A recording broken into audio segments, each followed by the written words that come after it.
আসসালামু আলাইকুম। নাটক কম করো প্রিয় ঋষভ পান, আপনি একটু নাটকটা কম করেন। আপনি বল যখন থ্রো করছিল লিটন দাসকে তখন বাধা দিয়েছিল সে ঋষভ পান, এবং তখনই একটা তুমুল ঝগড়া লেগে যায়। লিটন দাস তো মনে মনে বলছিল ভাই চেন্নাইতে গায়েব করে দিব আপনারা। সো ব্যাপারটা ঠিক হচ্ছে এরকম। আপনি নাটক তো শুরু হয়ে গেছে প্রথম থেকেই। আম্পায়ার যখন রোহিত শর্মাকে আউট দেয় না, সো ইচ্ছে করলেই আউট দিতে পারতো, ইজি আউট ছিল, আমরা সবাই দেখতেছিলাম। ধারাভাষ্যকাররাও বলছিল শুধু আপনার আম্পায়ারই দেখে না যে এটা আউট হয়েছে কি হয় নাই। সো রোহিত শর্মা আউট হয়ে গেছে। সো এখন কথা হচ্ছে বাংলাদেশের ইনিংসটা কতটুকু ক্যারি করতে পারে, সেটাই হচ্ছে দেখার বিষয়। সো প্রথম ইনিংসে ভারত কত রান করতে পারে, ইতিমধ্যে 3টা উইকেট পড়ে গেছে।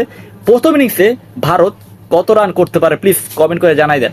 এমনটা আজ পেয়েছিলাম আমরা প্রথম থেকে, যখন কিনা আবেদন করলে বাংলাদেশিরা আসলে আবেদন করলেই not out not out not out, একমাত্র ক্যাচ ধরলে আউট হবে, একমাত্র বোল্ড করলে আউট হবে। তো এই ধরনের আউট ছাড়া আপনি অন্তত আবেদন কইরা কোন আউট পাবেন না। এখন পর্যন্ত যেটা দেখতেছি সেটাই অনগোয়িং হচ্ছে।